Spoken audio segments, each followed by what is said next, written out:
دیکھیں جو 24 کا جو احتجاج ہے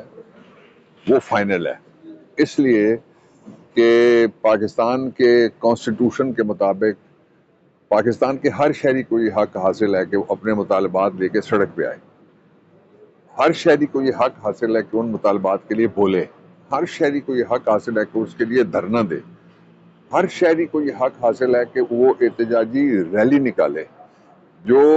احتجاجی ریلیاں ہیں وہ ابھی چند ماہ پہلے بھی اور 1 سال پہلے بھی 2 سال پہلے بھی ساری پارٹیاں شرائع دستور پہ کر چکے ہیں۔ یہ پابندی لگانا کہ اسلام آباد میں پی ٹی آئی نہیں داخل ہونے دی جائے گی، یہ سرکاری ملازم یہ بات کریں، ان کو میں مشورہ دینا چاہتا ہوں کہ اپنی نوکری کرو بھائی، تمہیں ہم نے بھرتی اس لیے کیا تھا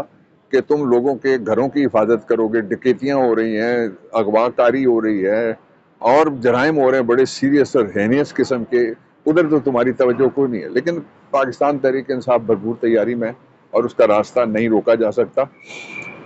اور وہ جو 3 مطالبات ہم نے رکھے ہیں، ایک 26ویں آئینی ترمیم میں جو پر کاٹنے کی کوشش کی گئی ہے اور کاٹے گئے ہیں عدلیہ کے، اس کے خلاف، اور دوسرا چوری شدہ مینڈیٹ کی واپسی، اور تیسرا عمران خان سمیت سارے پولیٹیکل پرزنر جو پرزنر آف کانشینس ہیں ان کی رہائی، اس سے ہم پیچھے نہیں ہٹیں گے۔ جو پروپیگنڈے مختلف طرح سے سامنے لائے جاتے رہے کہ یہ احتجاج ملتوی ہو سکتا ہے، اس پہ توجہ دینے کی کوئی ضرورت نہیں ہے۔ میں پورے پاکستان میں اپنے کارکنوں کو کہنا چاہتا ہوں اور اپنی تنظیموں کو کہنا چاہتا ہوں، پاکستان تحریک انصاف کے علاوہ جو عوام ہے ان کو بھی میں کہنا چاہتا ہوں کہ there is absolutely no question، جو مرضی ہو جائے، ہم نے آئین کے دیے ہوئے رائٹس کسی کے سامنے سرنڈر نہیں کریں۔ یہ نواز شریف کی پارٹی نہیں ہے کہ سڑنے کے لیے اور مرنے کے لیے اپنے کارکنوں کو چھوڑ کے وہ ہمیشہ باہر چلا جاتا ہے۔ یہ عمران خان کی پارٹی ہے جو خود جیل بھگت رہا ہے اور لوگ باہر ہیں، اور وہ بڑی جیل میں سے لوگوں کو آزاد کروانا چاہتا ہے۔ دوسرا جو پہلو ہے وہ یہ ہے کہ پاکستان میں بدقسمتی کے ساتھ لا اینڈ آرڈر اس حکومت کے قابو میں نہیں رہا، اور اس کی وجہ یہ ہے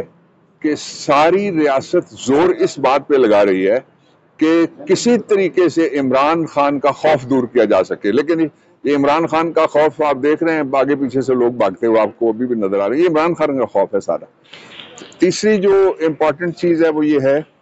کہ عمران خان نے نہ باہر جانا ہے، نہ عمران خان نے کسی جگہ کسی طریقے سے کوئی ڈیل یا ڈھیل